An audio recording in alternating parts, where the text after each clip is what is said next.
Bismillahirrahmanirrahim. Alhamdulillahirabbil alamin. Wassalatu wassalamu ala al-mab'uts rahmatan lil alamin.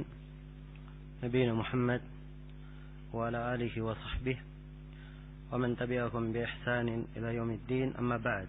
Kemudian dalam hadits berikutnya, hadits yang kedua, masih di bab yang pertama, berkata Imam Al-Bukhari rahimahullahu taala, haddatsana Musaddad wa huwa مسدد ابن مسرهد أبو الحسن البصري قال حدثنا إسماعيل وهو إسماعيل بن إبراهيم بن مكسان lebih dikenal dengan panggilan Ismail bin Ulayya Abu Bishr. An Ayyub wa huwa Ayyub bin Abi Tamimah As-Sikhtiyani. An Muhammad wa huwa Muhammad bin Sirin. An Anas ibn Malik radhiyallahu anhu annahu qala, ini sanad semuanya penduduk Basrah, musalsal bil Basriyin. Qala an-nabiy sallallahu alaihi wasallam, berkata Nabi sallallahu alaihi wasallam, man dhabaha qabla as-salati fa innama dhabaha li nafsihi. Siapa yang menyembelih sebelum salat, sesungguhnya dia hanya menyembelih untuk dirinya sendiri. Wa man dhabaha ba'da as-salati faqad tamma nusukuhu wa asaba sunnatal muslimin. Dan siapa yang menyembelih setelah salat,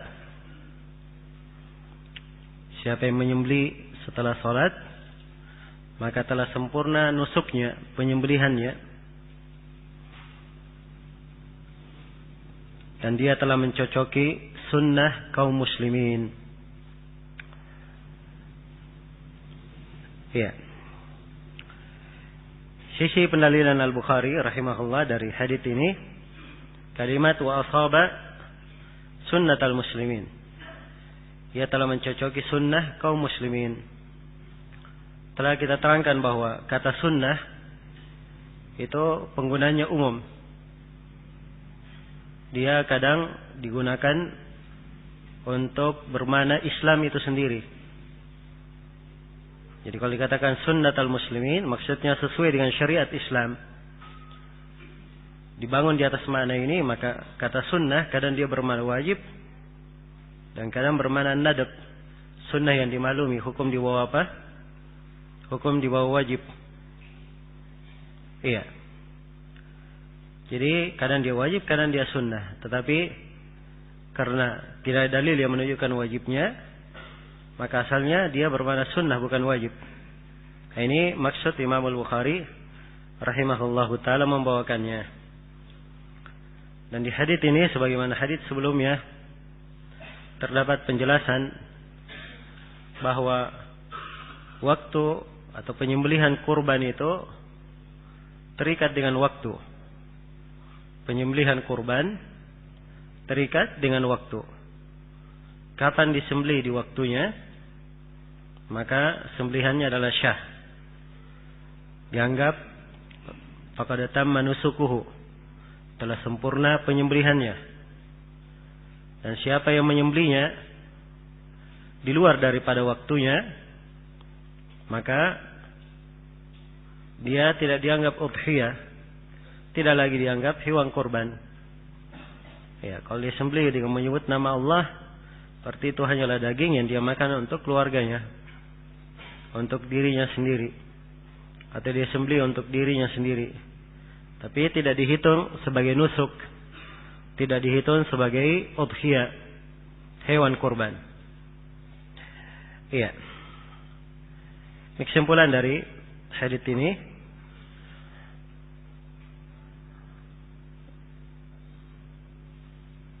kemudian di dalam bab yang kedua berkata Imam Al-Bukhari rahimahullahu taala, babu qismatil imami al-adhahiyya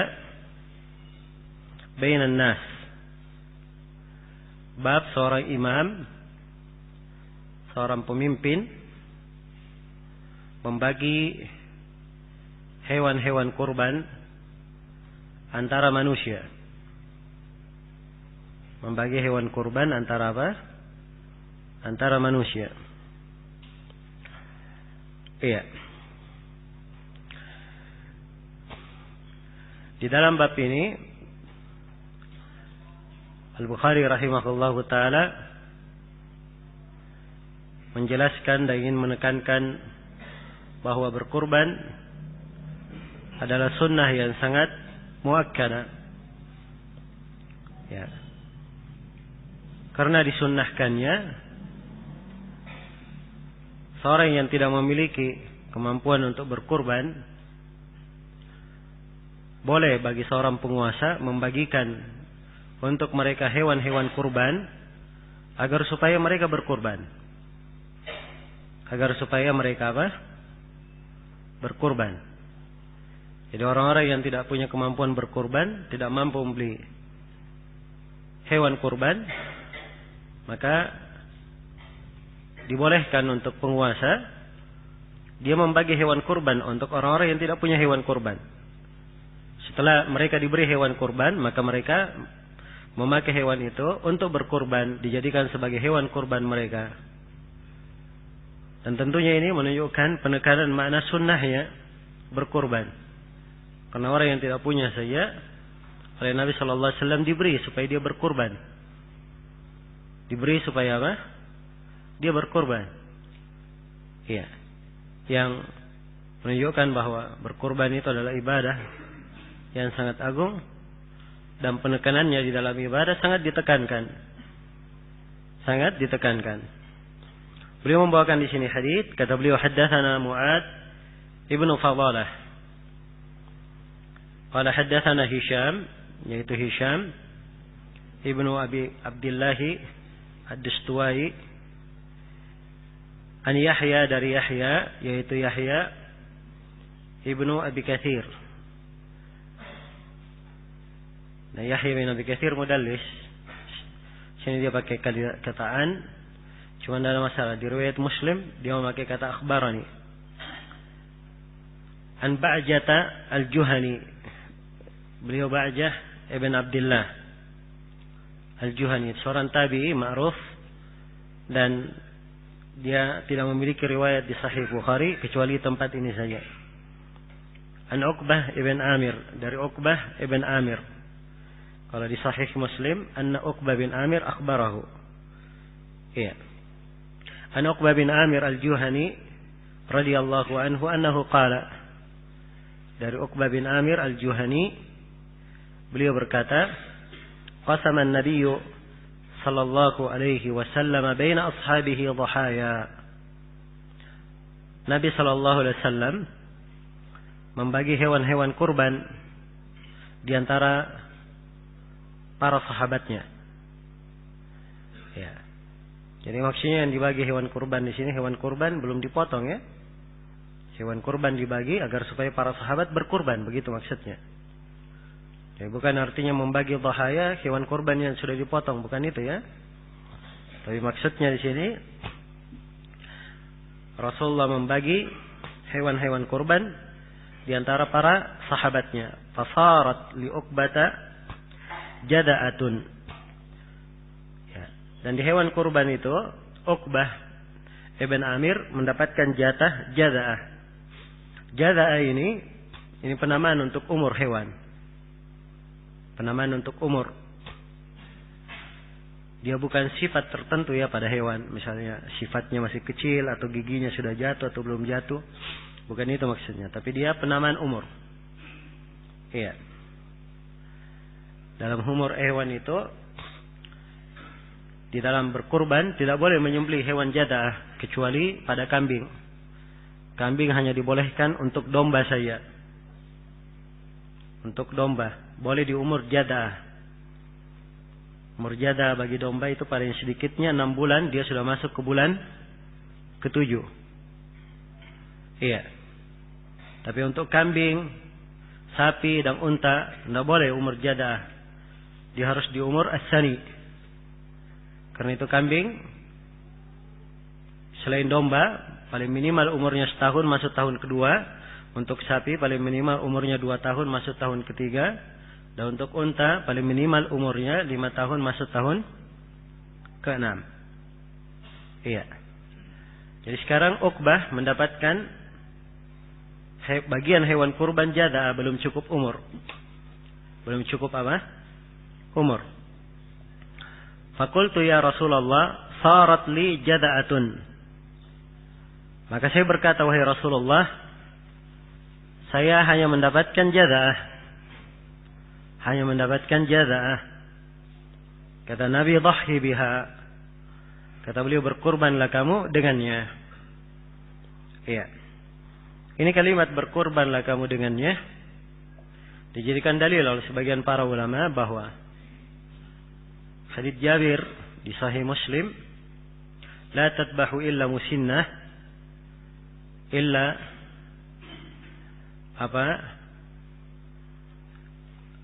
jangan kalian menyembelih kecuali musinnah, hewan yang sudah berumur, maksudnya sudah sani. Iya. Kecuali kalau tidak ada, maka boleh jada'a minad da'an, dari da'an saya, dari domba. Nah, hadits Jabir itu dipahami bahwa jada'a sama sekali tidak dibolehkan kecuali untuk domba. Nah, dan hadits yang telah berlalu bersama kita, hadits Al-Bara bin Azib, di mana Abu Burda berkata, ya Rasulullah, saya punya jada'ah. Ya, maka Nabi berkata, silahkan kamu sembelih, dan itu tidak syah untuk siapapun setelah kamu. Ya. Maka dari pernyataan ini, sebagian ulama ada yang berpendapat bahwa afdalnya kalau menyembelih di umur musinnah, yang sudah cukup umur yang kita sebutkan tadi. Tapi kalau ingin di umur jada'ah boleh saja. Ya, mereka berdalilkan dengan hadits ini. Tapi ini pendapat tidak kuat, pendapat lemah. Yang benarnya bahwa disyaratkan dia harus cukup umur. Dan insyaallah ta'ala akan datang nanti di bab khusus Al-Bukhari akan menjelaskan ini. Baik, dalam satu bab khusus. Sisi pendalilan Al-Bukhari rahimahullahu ta'ala di sini, beliau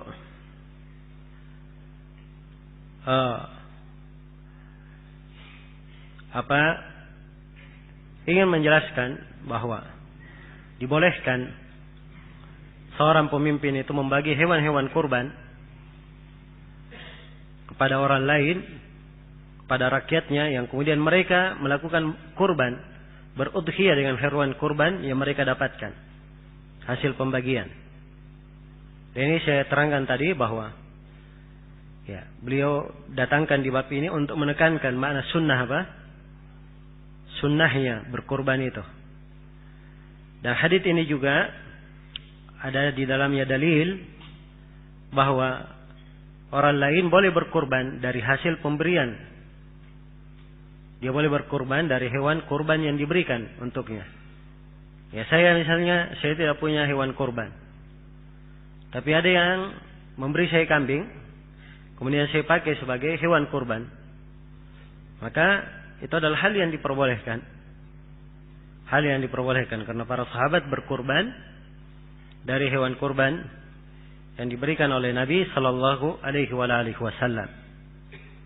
Iya. Dan hadits ini juga menunjukkan bahwa maksud dari berkurban itu adalah tampaknya syiar Islam. Tampaknya simbol Islam dengan adanya ibadah berkurban, menyembelih hewan kurban. Karena itu tidak boleh hewan kurban diuangkan. Tidak boleh hewan kurban diuangkan. Misalnya ada yang berkata, oh saya tidak usah berkurban.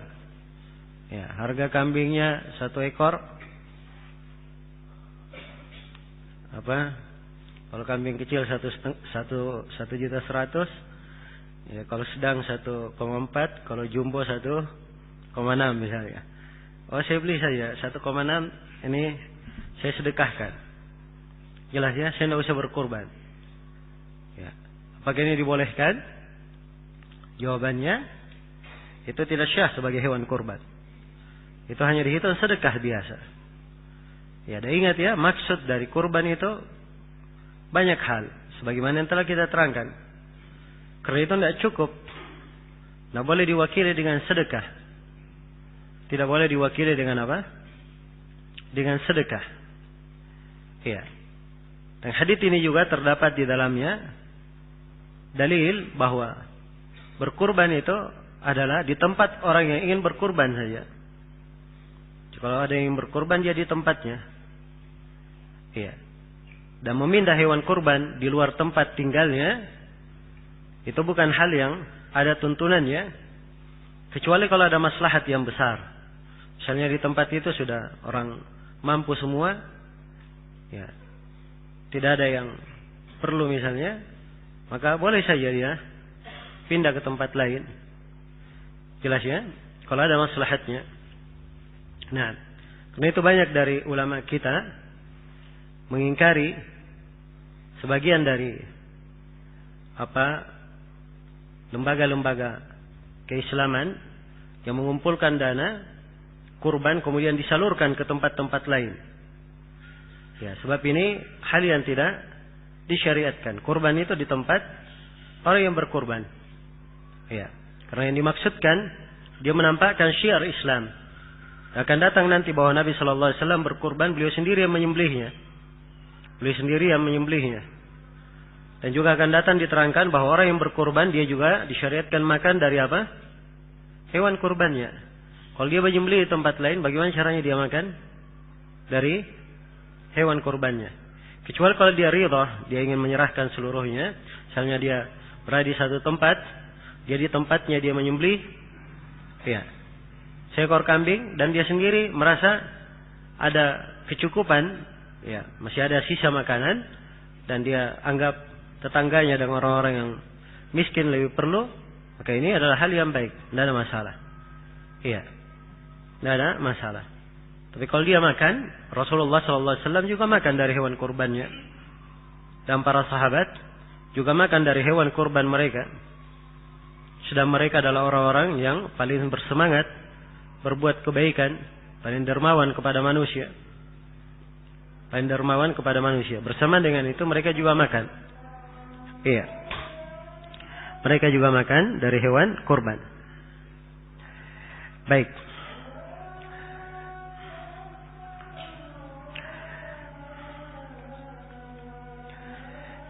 Kemudian di bab yang ketiga berkata Al-Bukhari rahimahullahu taala, babul udhiyah lil musafiri wan nisa. Bab hewan kurban atau berkurban bagi seorang musafir, wan nisa, dan bagi para perempuan. Iya. Di dalam bab ini Al-Bukhari rahimahullahu taala ingin menjelaskan tentang hukum berkurban bagi musafir dan berkurban khusus bagi para perempuan, para istri. Iya, beliau ingin mengisyaratkan silang pendapat para ulama di dalam masalah ini. Ada yang berkata bahwa orang yang musafir, orang yang melakukan perjalanan, itu tidak disyariatkan untuk berkurban, sebab dia musafir. Karena itu orang yang melakukan perjalanan haji, dia hanya membayar hadiah saja. Adapun berkurban, dia tidak berkurban. Adapun berkurban, dia tidak berkurban. Ini pendapat sebagian ulama. Namun pendapat itu adalah pendapat yang lemah. Yang lebih kuatnya bahwa seorang yang musafir dan para perempuan juga ada syariat untuk berkurban. Ada syariat untuk berkurban. Sebab berkurban itu adalah ibadah khusus. Dia adalah ibadah yang penuh dengan keutamaan. Dan ibadah berkurban ini beda dengan bentuk penyembelihan yang lainnya. Betul memang orang yang haji, dia kalau hajinya haji tamattu atau hajinya haji qiran, dia menyembelih sembelihan. Menyembelih sembelihan yang disebut dengan nama hadyu. Namun hadyu ini beda dengan udhiyah. Beda dengan udhiyah. sama-sama ibadah, tapi jenisnya berbeda. Jenisnya berbeda dan keutamaannya juga berbeda. Keutamaannya berbeda. Karena itu siapa yang ingin mendapatkan keutamaan dari berudhiyah, berkurban, maka ini tetap berlaku umum untuk seorang musafir yang melakukan perjalanan maupun untuk para perempuan, para istri, mereka juga bisa berkurban. Iya. Tapi khusus para istri, andai kata mereka hewan kurbannya sudah disembelihkan untuk suami, kalau suami sudah menyembelih hewan kurban yang dia masukkan dengannya keluarganya, istrinya, maka itu sudah cukup. Sudah cukup. Sebagaimana yang akan datang insyaallah taala Nabi sallallahu alaihi wasallam melakukannya. Tapi kalau misalnya para istri ingin berkurban khusus untuk mereka, maka itu juga tidak apa-apa, hal yang baik. Hal yang baik. Ya, sebab sesuatu apabila sudah mencukupi, tapi kalau dia ingin menambah dengan keutamaan yang lebih, tidak ada yang melarang seseorang berlomba-lomba untuk meraih keutamaan Allah Subhanahu wa taala. Iya. Kemudian di sini penulis rahimahullah Imam Al-Bukhari rahimahullahu taala membawakan hadis. Kata beliau, haddatsana Musaddad. Ceritakan kepada kami Musaddad, yaitu Musaddad bin Musarhad Abul Hasan Al-Basri. Qala haddatsana Sufyan, yaitu Sufyan ibn Uyainah Abu Muhammad Al-Hilali Al-Makki. An Abdurrahman ibn Al-Qasim. An abihi, dari Al-Qasim, yaitu Al-Qasim bin Muhammad bin Abi Bakar As-Siddiq. Nah, Al-Qasim ini kemenakan Aisyah radhiyallahu anha. An Aisyah radhiyallahu anha, ia meriwayatkan dari bibinya Aisyah radhiyallahu anha, anna an-nabiy sallallahu alaihi wasallam dakhala 'alaiha wa hadat bisarif. Sungguhnya Nabi sallallahu alaihi wasallam masuk menjumpai Aisyah dan Aisyah telah haid di sebuah tempat yang bernama Sarif. Ya, Sarif ini tempat yang ma'ruf dekat Mekah. Jadi sudah mendekati Mekah, Aisyah radhiyallahu taala anha haid. Tadinya Aisyah masuk dengan niat haji tamattu. Karena beliau haid, akhirnya hajinya dirubah menjadi haji qiran, dirubah menjadi haji ifrad. Iya. Dirubah menjadi haji ifrad. Qabla an tadkhula Makkah wa hiya tabki. Jadi beliau haid sebelum masuk Mekah. Wa hiya tabki, dan Aisyah sedang menangis. Iya. Faqala ma laki? Ana tisti? Maka Nabi bertanya kepada Aisyah, ada apa dengan kamu? Apakah kamu nifas? Qalat na'am. Aisyah berkata iya. Ya, di lafaz pertama disebut haid, lafaz kedua disebut apa? Nifas. Menunjukkan bahwa kata nifas itu kadang digunakan untuk apa? Haid. Ya, karena itu kata haid banyak penamaannya. Salah satu penamaan haid adalah nifas. Ya, dan karena itu pula para ulama menganggap bahwa seluruh hukum haid itu sama dengan hukum apa? Nifas. Atau terbalik, seluruh hukum nifas sama dengan hukum haid, kecuali pada 3 pembahasan. Kecuali pada 3 pembahasan saja. Pembahasan yang pertama pada sisi lamanya, ya, karena nifas itu sampai 40 hari, sedangkan haid tidak sampai seperti itu. Kemudian yang kedua sebagai tanda balik. Yang nifas bukan tanda balik, haid yang merupakan tanda balik. Kemudian yang ketiga sebagai iddah. Yang dihitung sebagai iddah adalah haidnya, bukan nifasnya. Bukan nifasnya. Baik. Jadi perhatikan ya pembahasan. Dan hadis ini termasuk dalil yang dipakai oleh para ulama menunjukkan bahwa haji tamattu lebih afdal daripada haji ifrad. Kenapa? Karena Aisyah menangis, beliau sedih. Ya, andai kata sama keutamanya atau haji ifrad lebih utama, ya Aisyah tidak perlu menangis, justru apa? Bergembira. Kan begitu. Nah, dan ini juga menunjukkan bahwa boleh seorang itu menangis akan sesuatu yang luput darinya. Kalau bentuk tangisannya adalah hal yang tabii, hal yang biasa, ya, bukan bentuk dia tidak terima ketentuan Allah, pemarah terhadap ketentuan Allah. Tapi seorang yang menangis karena perkara yang lumrah, namanya manusia menangis, ya, dia misalnya kehilangan sesuatu yang dia cintai, dia menangis, itu tabiat manusia, ya, tabiat manusia. Sepanjang tidak diiringi dengan hal yang dibenci oleh Allah, hal yang dilarang, maka ya tangisan yang seperti itu tidak ada masalah. Maka Nabi berkata, inna hada amrun katabahu Allahu ala banati Adam. Sungguhnya perkara ini, yaitu haid, itu adalah sebuah perkara yang Allah telah tetapkan terhadap anak-anak perempuan Nabi Adam. Ya, sudah ditentukan bahwa perempuan itu haid, itu ketentuan mereka. Tidak ada yang bisa luput dari ketentuan. Maka kata Nabi, faqdi ma yaqdil hajj ghaira an la tatufi bil bait. Maka gantilah atau tunaikanlah apa yang ditunaikan oleh orang-orang haji, selain kamu jangan tawaf di Ka'bah. Ini penegasan bahwa perempuan yang haid, seluruh dari kegiatan haji tetap disyariatkan baginya, kecuali satu saja. Kecuali apa? Tawaf di Ka'bah. Yang tidak diperbolehkan. Yang lainnya hal yang diperbolehkan. Kata Aisyah, falamma kunna bimina utitu bilahmi baqar. Tatkala kami berada di Mina, ini menunjukkan bahwa orang yang haji ada waktu-waktu dia berada di Mina. Dan dimaklumi bahwa dalam pelaksanaan haji pada tanggal 8 Yaumut Tarwiyah disyariatkan kaum muslimin jemaah haji menuju ke Mina. Tanggal 9 mereka ke Arafah.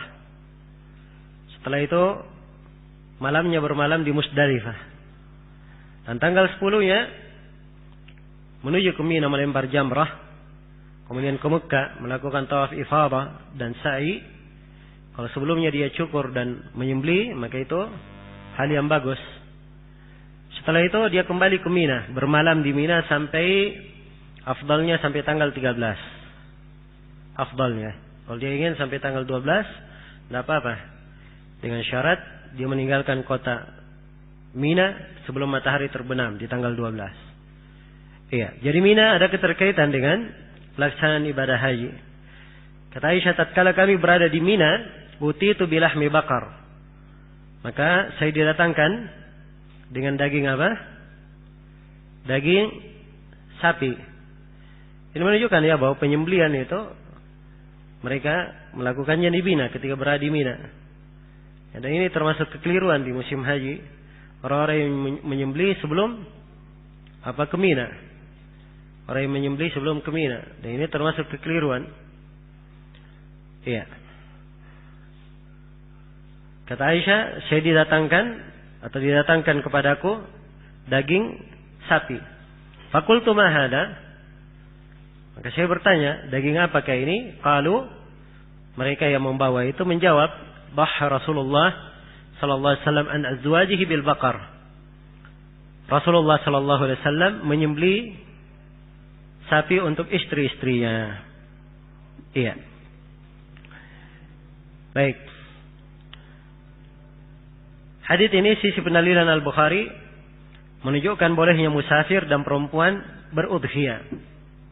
Karena Aisyah musafir atau tidak? Aisyah musafir. Iya. Nabi sallallahu alaihi wasallam musafir atau tidak? Musafir. Beliau juga berkurban. Para sahabat musafir, mereka juga berkurban. Berudhiyah. Jadi musafir dibolehkan berkurban. Ini dalilnya. Nah, secara khusus dalil ini juga karena Nabi berkurban untuk para istrinya khusus. Iya. Para istrinya menunjukkan bahwa boleh para perempuan itu berkurban. Nah, adzan dulu.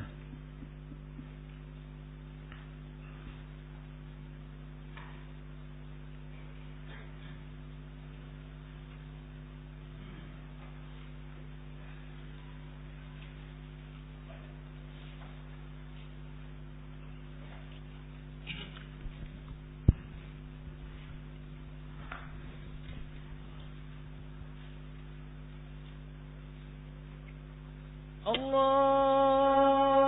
Akbar, Allahu Akbar,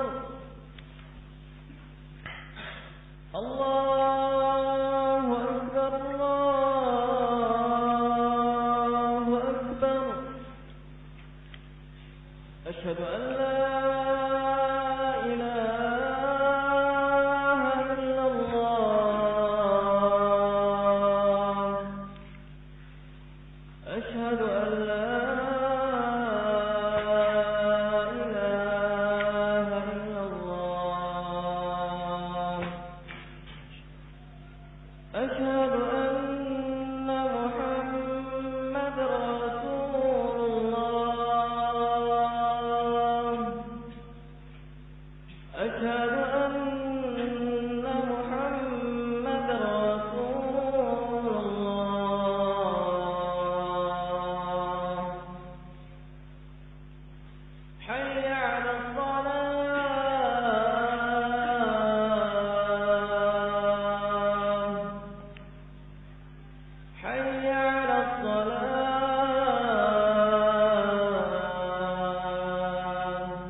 Ya, hadits yang kita baca ini hadits yang sangat banyak berulang di Sahih Al-Bukhari. Imam Al-Bukhari mengulangi yang lebih dari 20 kali. Ya, karena banyak di dalamnya kandungan fikih ya. Baik. Di antara dalil yang menunjukkan bahwa seorang musafir boleh untuk berkurban adalah hadits riwayat Muslim dari Thauban Maula Rasulullah sallallahu alaihi wasallam. Thauban berkata, "Dabaha Rasulullah sallallahu alaihi wasallam dhahiyatahu." Rasulullah menyembelih udhiyahnya, hewan kurbannya. Kemudian beliau berkata, "Ya Thauban, wahai Thauban, aslih lahma hadihi." Ya, kata beliau, "Wahai Thauban, perbaikilah daging ini untuk disimpan." Kalau daging diperbaiki maksudnya diasinin atau dikeringkan supaya bisa disimpan sebagai perbekalan. Kata Thauban, "Falam azal ut'imuhu minha hatta qadimal Madinah." Dari daging itu, kata Thauban, saya terus memberi makan kepada Nabi dari daging itu sampai kami tiba di Madinah. Dan dimaklumi ya bahwa perjalanan Nabi ke Mekah waktu itu perjalanan haji 8 hari. Ada 8 hari. Iya. Baik. Jadi beliau di sini menyembelih udhiyah dan beliau sedang apa? Sedang musafir. Dan beliau sedang musafir. Orang yang musafir dia boleh menyembelih di jalan kalau dia bisa membagikannya dan memungkinkan baginya. Dan kalau tidak memungkinkannya, apalagi dia hanya sebentar di perjalanan, setelah itu dia balik, boleh dia wakilkan di negerinya orang yang menyembelih untuknya. Boleh dia wakilkan di negerinya orang yang menyembelihkan untuknya. Nah, Dan tampak di sini bahwa hewan yang disembelih itu semuanya harus diniatkan untuk udhiyah, untuk kurban. Tidak boleh diniatkan untuk lain. Ya, sudah berlalu bersama kita, Nabi menganggap orang yang menyembelih sebelum salat itu daging biasa dianggapnya. Ya. Demikian pula siapa yang meniatkan ibadah yang lain dalam sembelihan tidak diperbolehkan. Misalnya ada yang meniatkan berkurban, dia niatkan juga akikah.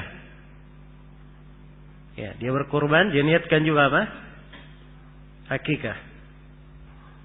Ini walaupun ada dua pendapat di kalangan para ulama, ada yang membolehkan, ada yang tidak membolehkan. Tapi yang lebih kuatnya bahwa itu tidak diperbolehkan. Karena udhiyah, hewan kurban, dia punya maksud dan kriteria. Berbeda dengan hewan akikah, maksud dan kriterianya.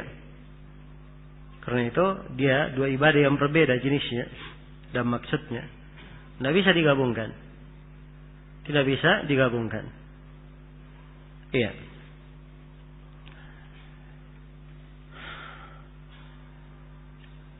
Baik.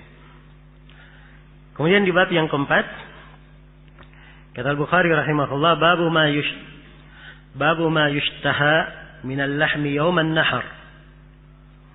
Ya.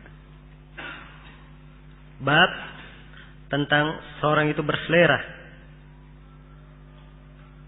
untuk memakan daging pada hari nahar, hari penyembelihan. Ya. Disebut hari nahar, munasabahnya sangat jelas. Sebab pada tanggal, bermula dari tanggal 10, itu adalah waktu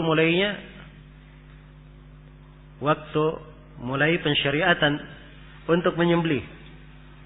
Ya, boleh menyembelih mulai dari tanggal 10. Dan penggunaan kata nahar ini berlaku untuk seluruh hari-hari penyembelihan. Ya. Walaupun nahar itu sendiri ya sering digunakan untuk mana khusus, untuk tanggal 10. Tanggal 10 disebut dengan nama hari apa? Hari nahar. Tanggal 10. Tapi hari-hari tasyrik yang juga merupakan hari penyembelihan disebut juga hari nahar. Ayyamun nahar. Karena itu kadang di apa? Dijama, dikatakan ayyam an-nahar. Sebab yang dimaksudkan penyembelihannya. Ya, karena seluruh penyembelihan boleh di ayyamut tasyrik. Jelas ya? Ya. Maka di sini Al-Bukhari rahimahullahu taala ingin mengingatkan bahwa seseorang di hari-hari nahar ya boleh dia berlapangan ya meluas di dalam rezeki dan dia makan dari daging lebih daripada, maksudnya tidak seperti di kebanyakan hari yang lain ya. Dan ini sejalan dengan firman Allah Subhanahu wa taala, liyadhkuru ismallahi fi ayyamin ma'lumat ala ma razaqahum min bahimatil an'am.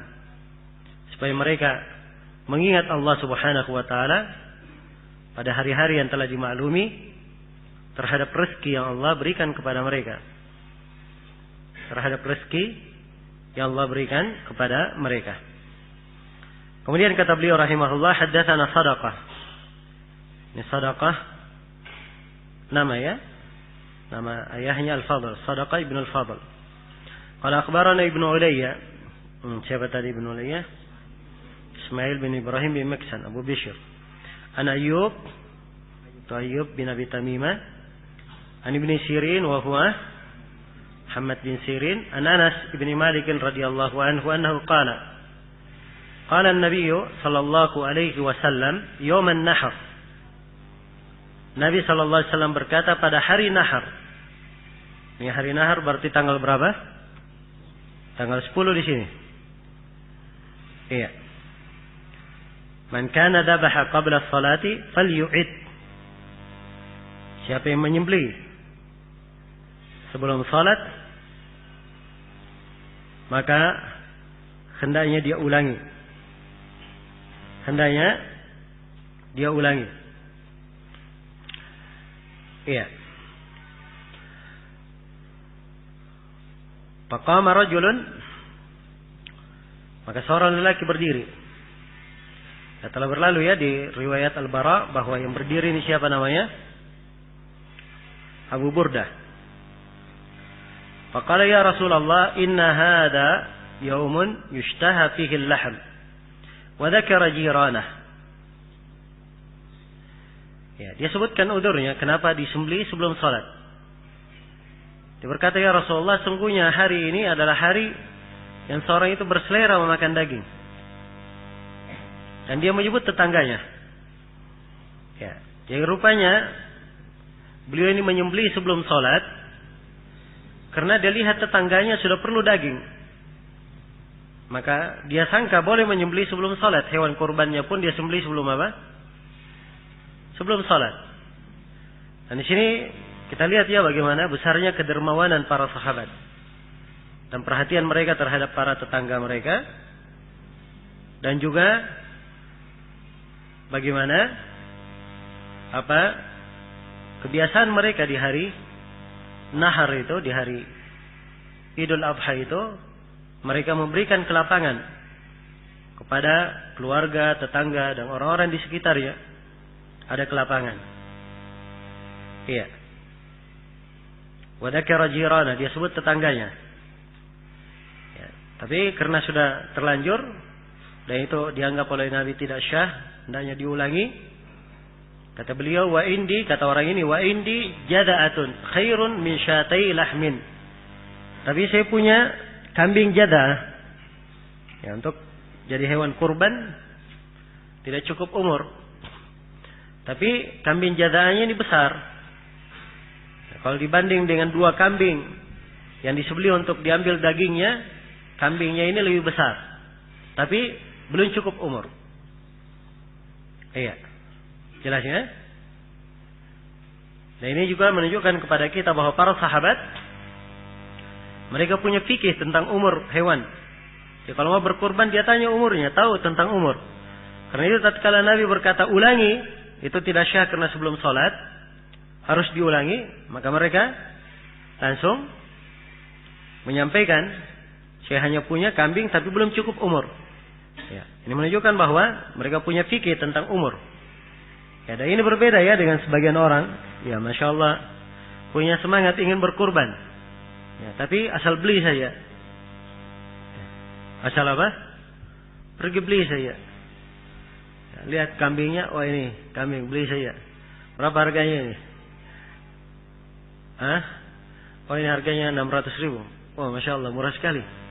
Ya, sudah beli saja untuk kurban. Ya murah sekali, sebab umurnya masih 6 bulan.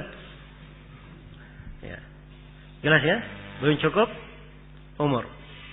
Maka harus dipastikan umurnya dia telah mencukupi umur yang ditentukan. Dan insyaAllah akan kita detailkan nanti pembahasan tentang umurnya. Baik, sekarang kita kembali ke masalah orang ini. Jadi sekarang dia ingin ganti, tapi kambing untuk menggantinya dia hanya punya kambing apa? Jada yang belum cukup umur. Farakhkhasa lahu fi dzalik. Maka Nabi memberikan keringanan untuknya. Ya, ini menunjukkan bahwa ini keringanan ya. Asalnya tidak boleh, tapi diberi keringanan. Kata Anas, fala adri balagatir rukhsatu man siwahu am la. Kata Anas, saya tidak tahu apakah keringanan ini mencakup selain dia atau tidak, atau khusus dia saja. Ya, sudah berlalu ya ucapan di hadits Al-Bara bahwa Nabi berkata, ini tidak syah untuk siapapun setelahmu. Berarti ini keringanan khusus untuk siapa? Untuk dia saja. InsyaAllah akan datang bab khusus lagi dari Imam Al-Bukhari. Beliau ulangi hadits Al-Bara. Kemudian kata beliau, "Tsumman kafa'an nabiyyu ila kabshaini fadhabahahuma." Kemudian Nabi sallallahu alaihi wasallam pun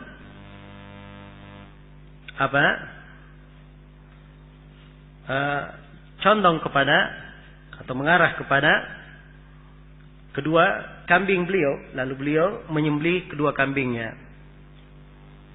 Wa qama an-nasu ila Gunaymah fatawazza'uha atau fatajazza'uha, dan manusia ya berdiri kepada Gunaymah.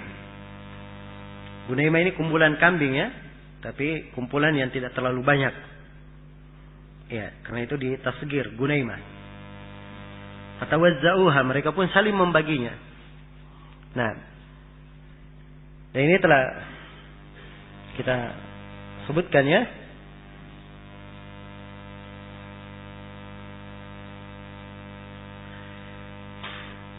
Bahwa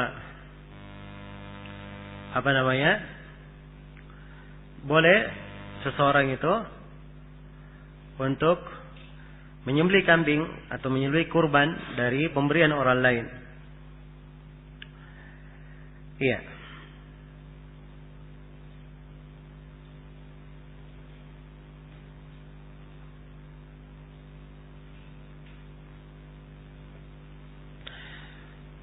Baik. Sisi pendalil Al-Bukhari jelas dia di sini bahwa di dalam pelaksanaan di antara maksud dari pensyariatan berkurban ini, seorang juga perlu untuk makan daging, misalnya dia berselera makan daging, maka boleh ya dia mengambil bagian dari hal itu. Apakah diambil untuk dirinya dan dia beri juga kepada tetangganya. Ya, adanya maksud keduniaan dalam hal ini itu tidak berpengaruh ya di dalam ibadah yang agung ini. Ya, sebab seorang yang dia menyembelih, dia niatkan dengannya udhiyah karena Allah, tapi juga dia akan ambil sebagian dari udhiyah itu untuk keluarganya, itu tidak ada masalah. Ya, sama dengan orang yang berangkat jihad, niatnya karena Allah, dia juga ingin mendapatkan apa? Ghanimah. Maka sepanjang asal niatnya karena Allah Subhanahu wa taala, maka sebagian dari hal yang berkaitan dengan keduniaan yang tidak dilarang itu tidak mempengaruhi ibadahnya. Tidak mempengaruhi ibadahnya. Baik, kita baca satu bab lagi. Kemudian kata beliau rahimahullah, babu man qala al-adha yaumun nahar. Bab siapa yang berpendapat bahwa al-adha adalah yaumun nahar, hari nahar. Iya. Sini Imam Al-Bukhari ingin menguraikan silam pendapat berkaitan dengan istilah nahar itu. Apakah dia khusus untuk Idul Adha saja atau dia mencakup seluruh waktu penyembelihan secara sempurna? Maksudnya termasuk hari-hari tasyrik. Ya, kalau saya bahasakan dengan bahasa lain, apakah hari nahar itu hanya tanggal 10 saja yang dikatakan Idul Adha, atau dia tanggal 10, 11, 12 dan 13 semuanya disebut hari nahar? Iya. Jelasnya? Ya, Imam Al-Bukhari biasanya kalau beliau membahasakan seperti ini beliau mengisyaratkan silam pendapat. Iya. Dan datang di dalam sejumlah hari penyebutan hari ke-10 dengan hari nahar. Iya. Penyebutan hari 10 dengan hari nahar. Dalam hadis Abdullah bin Qurat, riwayat Ahmad, Abu Dawud dan Nasai, Rasulullah sallallahu alaihi wasallam bersabda, "A'zamul ayyami indallahi yaumun nahar, thumma yaumul qar." Hari yang paling agung di sisi Allah adalah hari nahar. Kemudian hari al-qar. Nah, di sini sudah dipastikan hari nahar berarti tanggal 10. Sebab disebutkan setelahnya yaumul qar tanggal 11. Iya. Dari tanggal 8 Dzulhijjah sampai tanggal 13 Dzulhijjah, setiap harinya ada nama khusus. Tanggal 8 disebut dengan nama hari apa? Yaumut Tarwiyah, hari Tarwiyah. Tanggal 9 disebut dengan nama hari Yaum Arafah, hari Arafah. Tanggal 10 disebut Yaumun Nahar. Tanggal 11 Yaumul Qar. Tanggal 12 Yaum An-Nafar Al-Awwal. Tanggal 13 Yaum An-Nafar Al-Thani. Jadi pada setiap harinya ada nama khusus. Jelas ya? Karena memang pada setiap hari dari hari-hari Dzulhijjah ini ada hukum-hukum yang terkait dengannya. Karena itu disebut dengan penamaan-penamaan supaya mudah mudah diingat. Iya. Dan disebut bahwa hari yang paling agung adalah hari nahar. Ya. Akhirnya menunjukkan dia lebih agung daripada hari yang lainnya. Karena memang di hari nahar ini berkumpul banyak hal. Idul Adha ada di situ. Pelemparan jamrah di hari itu juga. Tawaf ifadah dan sa'i yang merupakan bagian pokok dari ibadah haji juga di situ. Penyembelihan juga di situ. Jadi kumpulkan di dalamnya berbagai ibadah yang agung. Karena itu dia disebut sebagai apa? A'zamul ayyam, hari yang paling agung. Nah, dan ini penting ya di dalam memahami hari-hari keagungannya. Agar supaya seseorang di hari-hari itu dia manfaatkan dengan baik. Dan dia hormati. Nah, seperti sebagian orang tanggal 10 habis lebaran, ya bukannya pergi menyembelih misalnya, atau berbuat kebaikan, membantu orang menyembelih, atau dia banyak berzikir, bertakbir, bertahlil. Justru ada sebagian orang pergi berjudi, ya, ada yang main-main hal-hal yang tidak bermanfaat, ya.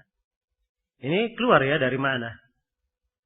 Karena dia tidak mengetahui keagungan hari itu yang dia berada di dalamnya. Dan seorang tatkala mengagungkan suatu hari, dia mengetahui kedudukannya di sisi Allah, maka orang yang mengagungkan Allah dan hari-hari yang diagungkan oleh Allah, dia akan malu untuk berbuat sesuatu yang dicela dan dilarang oleh Allah Subhanahu wa taala. Kayaknya dari manfaat mengetahui hari-hari itu. Iya. Dan ada yang berkata bahwa hari nahar itu juga berlaku untuk seluruh hari penyembelihan. Ini pendapat dari sebagian ulama. Ya, karena mereka anggap an-nahar itu iya, berlaku pada seluruh hari yang menyembelih. Seorang itu menyembelih di dalamnya. Nah, ala kulli hal ini bukan suatu hal yang terlalu dipermasalahkan. Iya. Hanya kaitannya dengan masalah keutamaan, ya, tidak berkaitan dengan hukum khusus terkait dengan sah tidaknya. Yang jelas penyembelihan itu sah sampai tanggal 13 Dzulhijjah, akhir hari tasyrik. Nah, itu batasan terakhir penyembelihan. Kata beliau rahimahullah, haddatsana Muhammad ibn Salam wa huwa al-Baikandi. Qala haddatsana Abdul Wahhab, yaitu Abdul Wahhab bin Abdul Majid As-Saqafi. Qala haddatsana Ayyub bin Abi Tamim As-Sikhtiyani Muhammad, yaitu Muhammad bin Sirin, ani bin Abi Bakrah wa huwa Abdurrahman. An Abi Bakrah radhiyallahu anhu, Nufai bin Al-Harith namanya. Beliau berkata,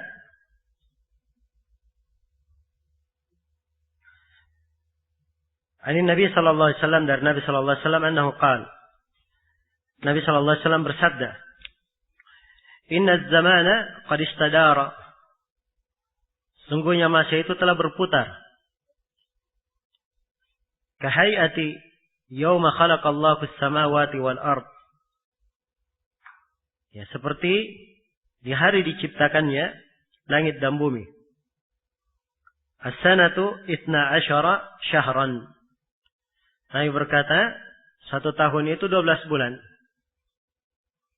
Ya, dan ini penjelasannya, penekanan bahwa dalam 1 tahun 12 bulan ini adalah hal yang ditetapkan di sisi Rasulullah SAW, bahkan di sisi Allah Subhanahu wa taala. Karena di dalam Al-Quran Allah berfirman, Inna iddatash syuhuri indallahi 12 syahra. Sungguhnya jumlah bulan di sisi Allah ada 4 bulan, ada 12 bulan. Minha arba'atun hurum. Di antaranya 4 bulan yang diharamkan. Di sini juga diterangkan, minha arba'atun hurum. Ada 4 bulan, dikatakan 4 bulan haram. Haram itu artinya terhormat. Bulan yang diagungkan. Tidak boleh melakukan peperangan di dalamnya. Ya, dan semisal dengan itu. Apa 4 bulan ini? Kata beliau, salasun mutawaliyat. Atau 3 bulan berurut. Ya, Dzulqa'dah wa Dzulhijjah wal Muharram. Jadi penamaan yang dari Nabi ya, penamaan Dzulqa'dah. Iya. Dzulqa'dah, Dzulhijjah dan Muharram. Bulan 11, 12 dan bulan apa? Bulan 1. Sebab bulan satunya umat Islam bulan apa? Muharram. Ini 3. Sisa yang keempat bulan apa? Bulan Rajab. Wa Rajab Mudhar alladhi baina Jumada wa Sya'ban. Baina Jumada wa Sya'ban. Ya, kalau Jumadi itu bahasa Indonesia ya.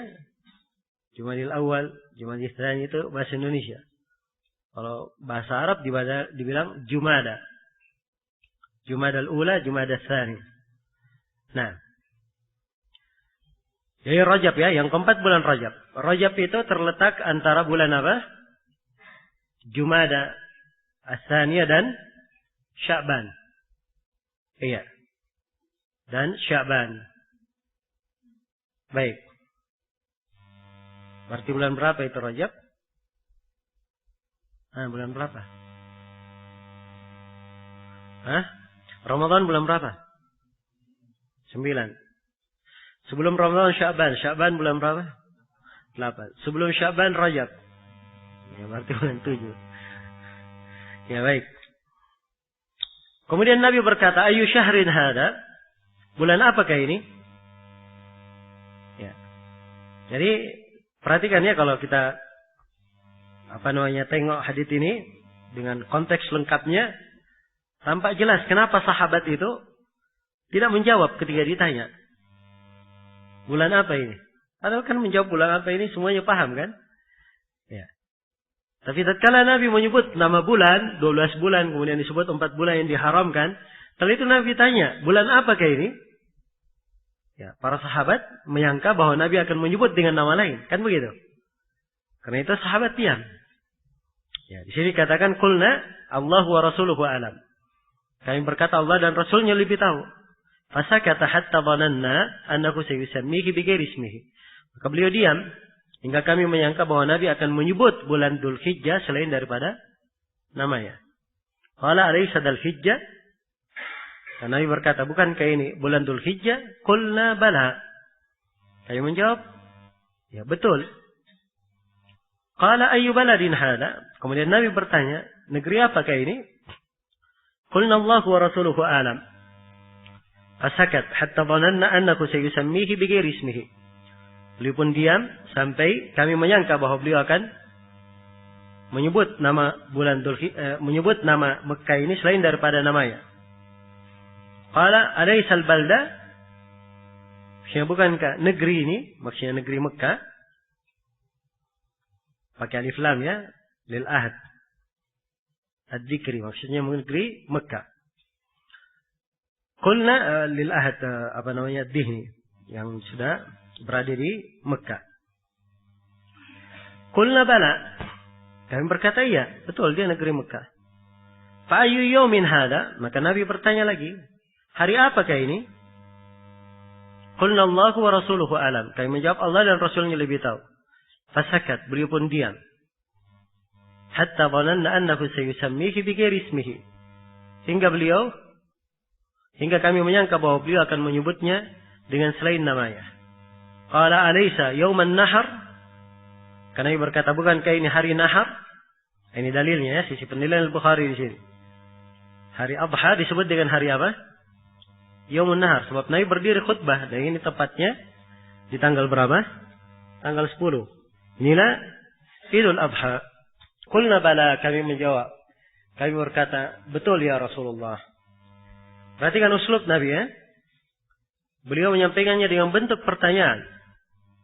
Ya, supaya hidup para sahabat itu, pemahamannya.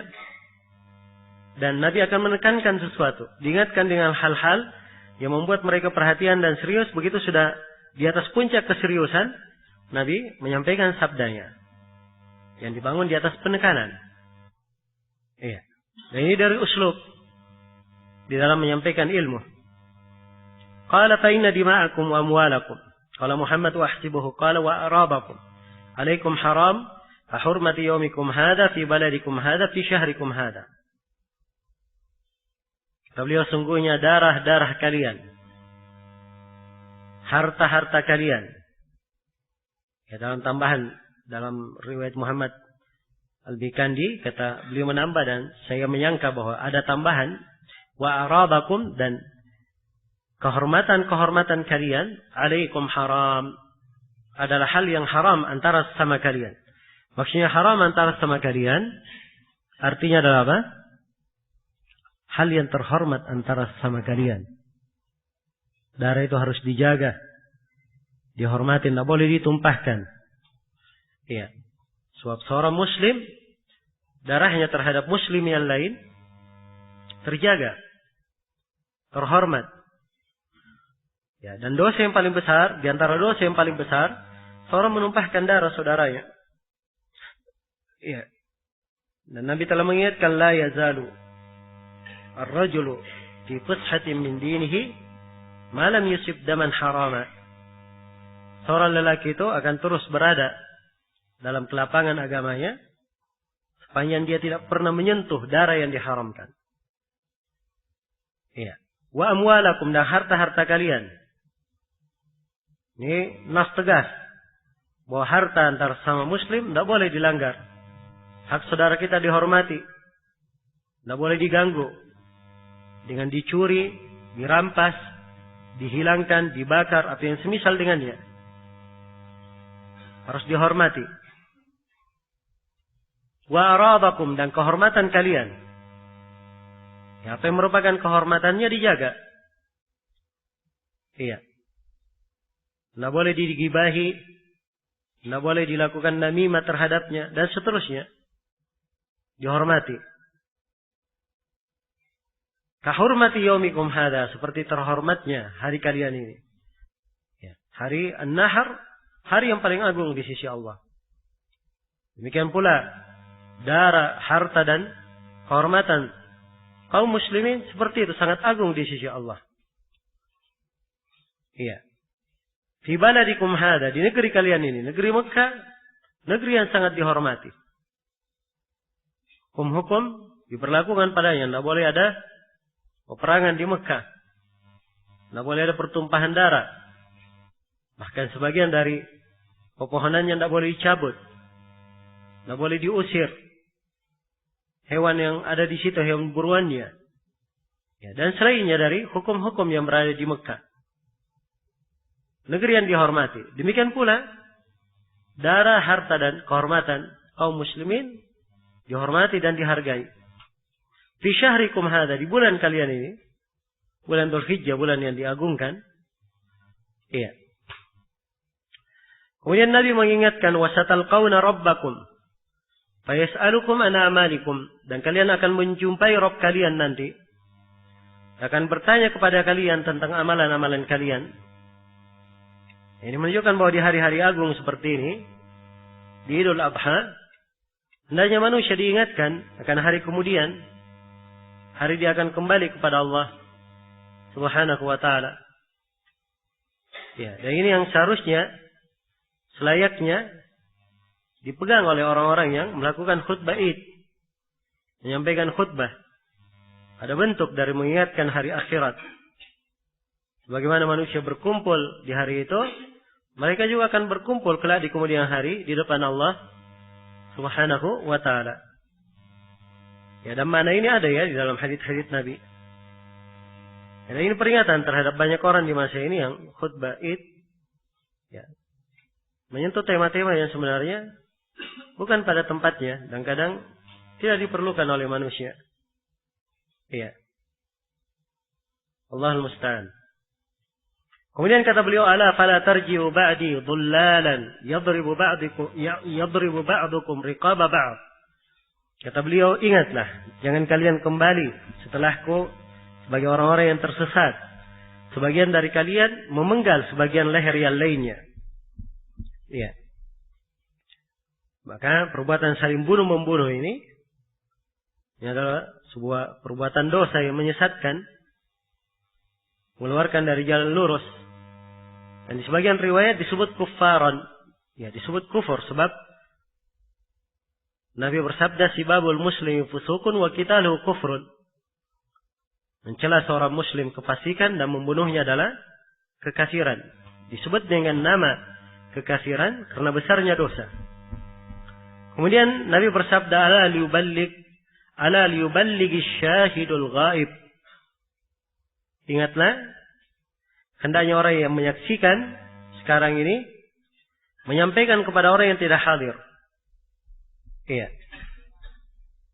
Dan ini dari etika yang diajarkan oleh Nabi, bahwa di dalam seorang itu menerima ilmu agama hal yang baik, ya, dia jangan simpan sendiri untuk dirinya, tapi hendaknya dia gemar berbagi dan menyampaikan kepada orang lain. Ya, Nabi memberikan ketentuan umum yang syahid, yang menyaksikan, dia menyampaikan kepada yang gaib, kepada orang yang tidak hadir, agar supaya semuanya dapat faedah, semuanya dapat manfaat. Kemudian kata beliau, fala'alla ba'da man yablughu ay yakuna aw'a lahu min ba'di man sami'ahu. Barangkali sebagian orang yang sampai kepadanya penyampaian itu, dia tidak hadir, dia akan lebih memahami daripada orang yang mendengarnya langsung. Wa kana Muhammad idza dzakarahu qala sadaqa an-nabiy sallallahu alaihi wasallam. Ya, dan adalah Muhammad, yaitu Muhammad ibn Salam.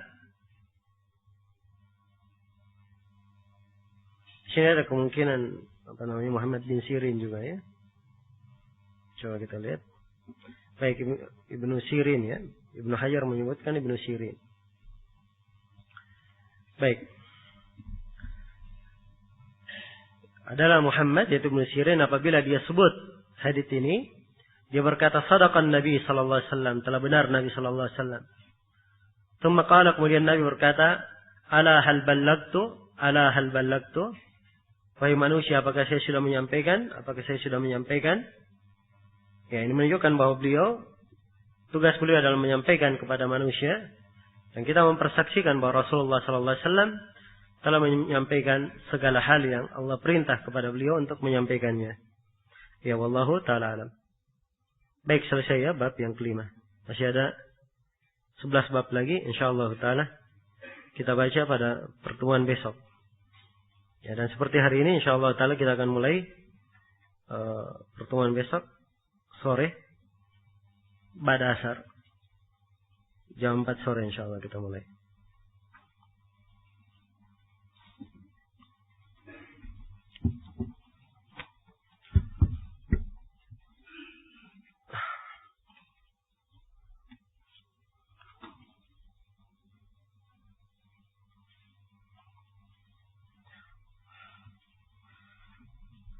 Dalam hadits yang mengatakan larangan memotong rambut dan kukunya, apa yang dimaksud rambut dan kuku hewan udhiyah atau orang yang akan berkurban?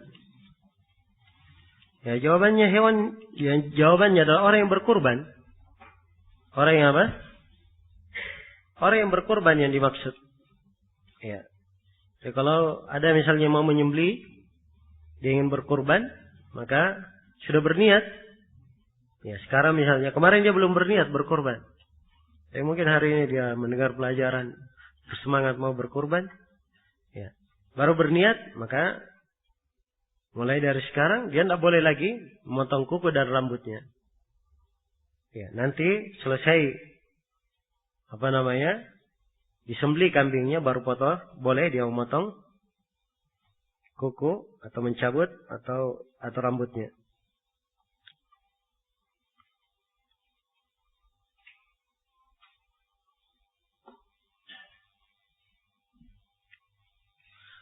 Jika ia meninggal dunia, meninggalkan harta berupa tempat tinggal, rumah, harta yang lain sedikit.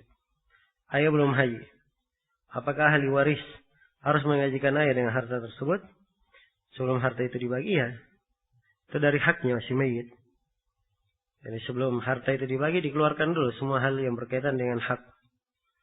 Ya, dikeluarkan apa yang dibelikan untuk kafannya, kemudian dibayarkan hutang-hutangnya. Ya, hutang kepada manusia atau hutang kepada Allah. Dan haji itu hutang kepada Allah. Dan hutang kepada Allah lebih berhak untuk dibayar.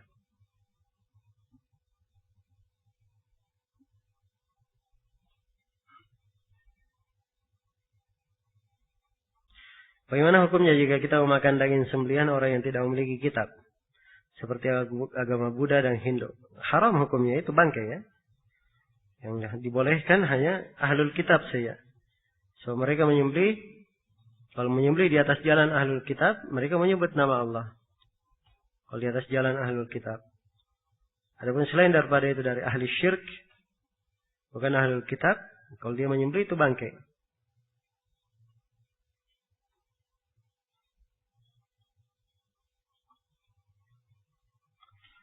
Apakah dalam penyembelihan hewan kurban disebut nama-namanya, nama-nama orang yang berkurban? Bagaimana doa menyembelih hewan kurban? Ini mungkin akan kita terangkan ya. Doanya tidak ada doa khusus, dia hanya membaca Bismillah, Allahu Akbar. Kalau ingin dia sebut nama orang yang berkurban boleh, dia katakan Allahumma hada, misalnya nama dia Ahmad, Allahumma hada an Ahmad. Kalau dia mengikutkan keluarganya, Wan Ali Ahmad, dan dari keluarga Ahmad. Jelas ya?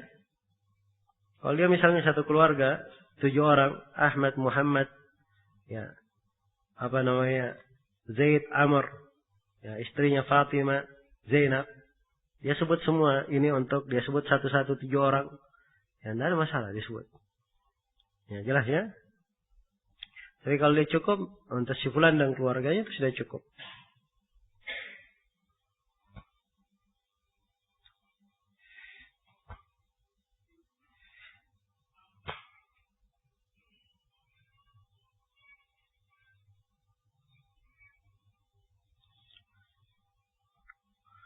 Kapan puasa Arafah? Puasa Arafah tanggal 9 Dzulhijjah. Hah? Kapan lebarannya? Tanggal berapa? Hah?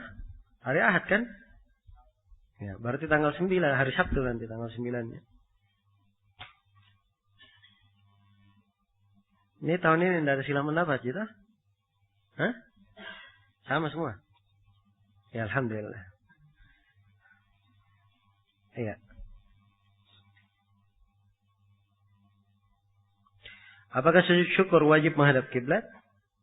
Nah, kalau sujud syukur tidak harus ya dia menghadap kiblat. Tapi afdalnya dia menghadap kiblat. Bolehkah zakat mal untuk ibu mertua yang janda, di mana tidak ada yang menanggungnya? Ya boleh saja, tidak ada masalah.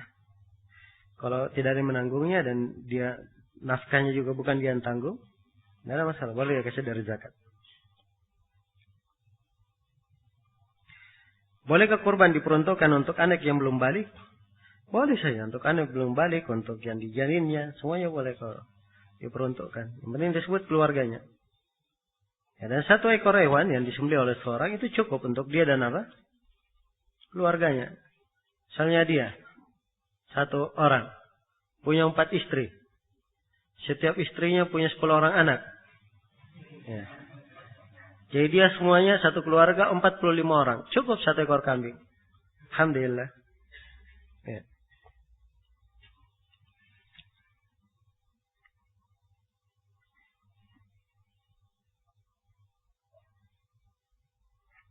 Bolehkah berkorban untuk kerabat atau orang tua kita yang sudah meninggal? Ya, berkorban untuk orang yang telah meninggal. Ini harusnya saya terangkan tadi ya, mungkin besok saya ini kan. Ada apa namanya? Keterangan tambahan. Ya, tapi secara global kalau misalnya orang itu tidak berwasiat, ya, dan hanya sekedar diikutkan dengan orang yang hidup, tidak ada masalah. Tapi kalau dikurbankan khusus, tidak boleh. Jelas ya? InsyaAllah nanti saya rinci ada 3 keadaan, akan kita jelaskan besok insyaAllah.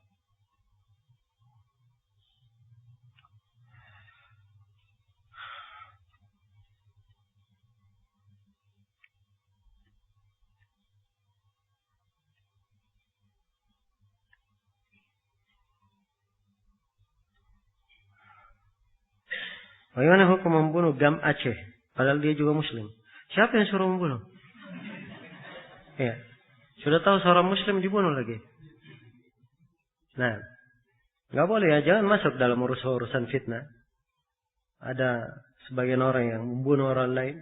Jangan masuk dalam urusan fitnah. Itu namanya peperangan dalam fitnah.